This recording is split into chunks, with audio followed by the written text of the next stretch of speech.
তার আগে একটু জেনে নিতে চাই যে রাজনীতিতে কিভাবে যুক্ত হলেন আপনি? রাজনীতিতে যুক্ত হয়েছি আমি ক্লাস যখন 6 এ পড়ি। আপন ফুপা পূর্ব পাকিস্তান, পশ্চিম পাকিস্তান অস্থায়ী রাষ্ট্রপতি ছিলেন এবং ডেপুটি স্পিকারও ছিলেন। সেই ধারাবাহিকতা আমাদের পুরা ফ্যামিলি কিন্তু জাতীয়তাবাদী দলের আদর্শিক। আমার বড় ভাই জাগো দল করেছেন শহীদ রাষ্ট্রপতি জিয়াউর রহমানের সাথে। আমার বড় ভাই ছিলেন বৃহত্তর মিরপুরে যুবদলের প্রতিষ্ঠাতা নির্বাচিত আহ্বায়ক, পরে সভাপতি হয়েছেন। তার পরবর্তীতে মিরপুর থানা বিএনপির সাধারণ সম্পাদক দায়িত্ব পালন করেছেন বৃহত্তম মিরপুরের।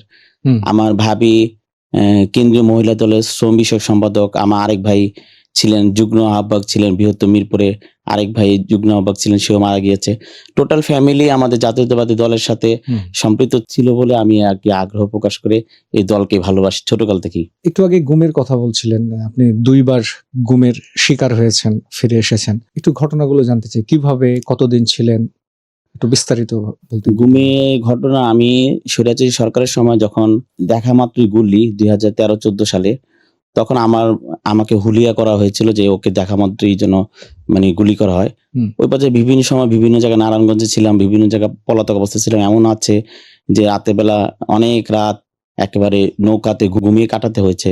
তো এই প্রেক্ষাপটে আমাকে প্রায় ধানমন্ডি একদিন একটা অনুষ্ঠানে গেছিলাম, ওইখানে স্টার কাবাবে, ওইখানে আমাকে এসে ফোন ট্র্যাকিং এর মাধ্যমে ধরে রাতে। ওইখান থেকে আমাকে থানায় নেয় না, একটা ফ্ল্যাটে নেয়। ফ্ল্যাটে নিয়ে প্রায় 2 সপ্তাহ অধিক সময় আমাকে মানে চোখে কাপড় পরিয়ে রেখেছিল।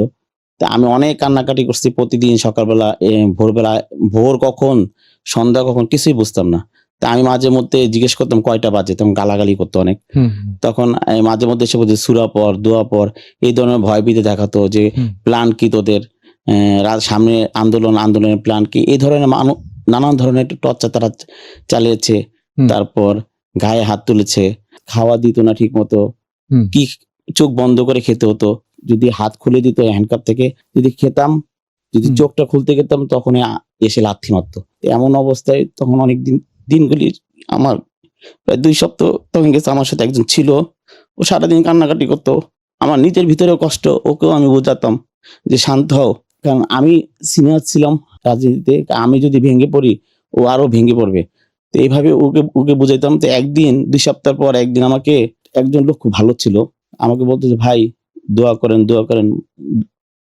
যখন আপনাদেরকে ছেড়ে দেয়।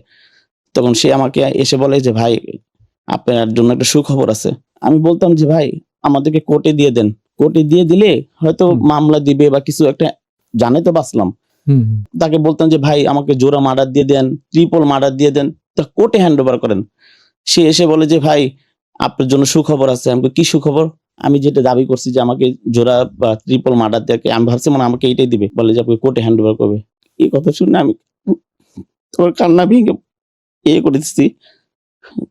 তখন কোর্টে দেয়, কোর্টে দেওয়ার পর ফ্যামিলি যায়, ফ্যামিলির সাথে মিশতে দেয় না। তখন জেলে ছিলাম, জেলে থাকার পর 2 মাস হওয়ার পর যখন জেল থেকে জামিন হই, জামিনে আবার গেট থেকে অ্যারেস্ট করে।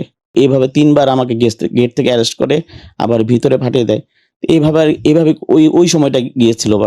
আবার 2018 সালে আরেকবার ঘুমিয়েছিলাম ডিবি অফিসে, তখন পরিবারে কেউ জানতো না, অনেকদিন রেখে তারপর তারা আবার কোর্টে দিয়ে দেয়। তো এইভাবে 2 বার আমি গুম হয়েছি আর কি। মোটামুটি কতদিন পরে আপনাকে মানে অ্যারেস্ট করার পর কতদিন পরে আদালতে নেওয়া হয়েছিল? একবার দিয়েছে 2 সপ্তাহ পর, 15 দিন পর, আরেকবার দিয়েছে 21 দিন পর।